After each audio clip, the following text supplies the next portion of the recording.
Thank you, President. One Nation supports the Broadcasting Services Amendment Community Television Bill 2024.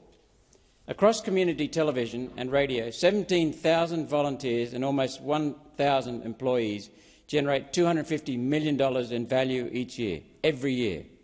The federal government contributes $43 million towards the cost, or should I say the taxpayers do. I wish there were more recipients of government funding, taxpayer funding, with that good a return on investment. In 2017, the National Network of Community TV stations was attracting more than 1 million unique viewers a week. More than 1 million unique viewers a week.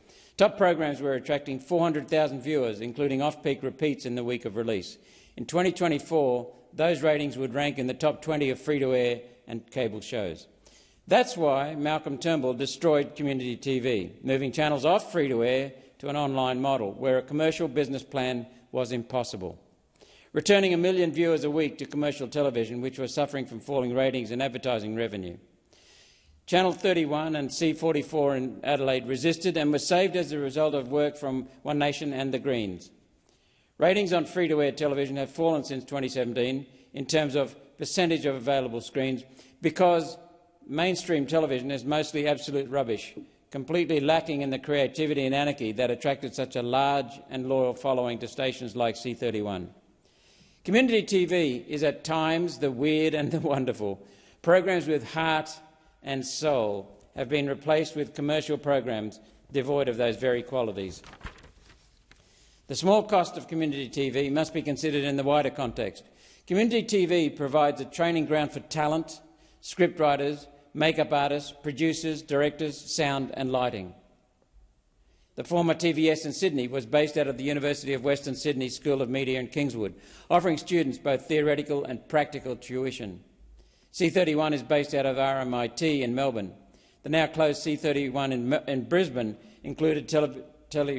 included programming prepared using students from the Queensland University Institute of Technology. That should be Queensland University of Technology. Mainstream television looked for graduates of community television when hiring staff. If community TV didn't exist, then the taxpayers would be on the hook for vocational education training places to teach those skills. As a result of the closure of all states except Melbourne and Adelaide, small businesses across the country have been deprived of the opportunity to access advertising on broadcast television. Many brands have grown their business on community TV and now find advertising on commercial TV is unaffordable. Often small business can't even get a TV advertising salesman to return their calls. This legislation, which extends C31 and C44's licence into the future, is welcome, yet it's half a solution. Community TV deserves to get their broadcast rights back in the upcoming digital television restack promised for 2024, and now apparently some years away, so it'll survive for a while.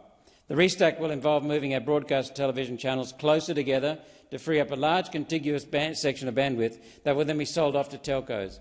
The taxpayers will make north of $1 billion out of the sale. Telcos will make much, much more. So there we have it. Community TV is likely to disappear permanently because the interests of mainstream mouthpiece media and telcos have aligned against it. Mainstream TV want the viewers, telcos want the bandwidth. Welcome to Australia, where the power is in the hands of foreign shareholders of television and telecommunication companies, and everyday Australians just don't matter. Our kids getting a free hands-on tuition in television production doesn't seem to matter. Having a channel that doesn't offer propaganda and prurient rubbish doesn't seem to matter. It's disappointing that Minister Rowland declined to support my second reading amendment, which I had intended to foreshadow to guarantee bandwidth for community TV in the upcoming digital restack.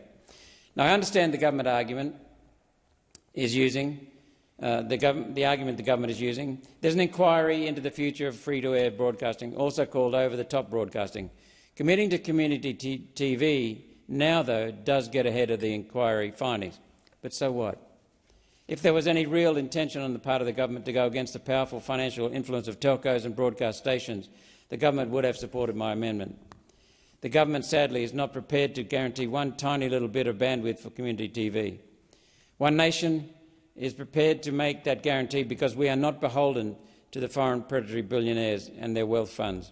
As a servant to the people of Queensland and Australia, I urge community TV and radio to continue broadcasting. As the people's media, you perform a vital service. Thank you. Thank you, Senator Roberts.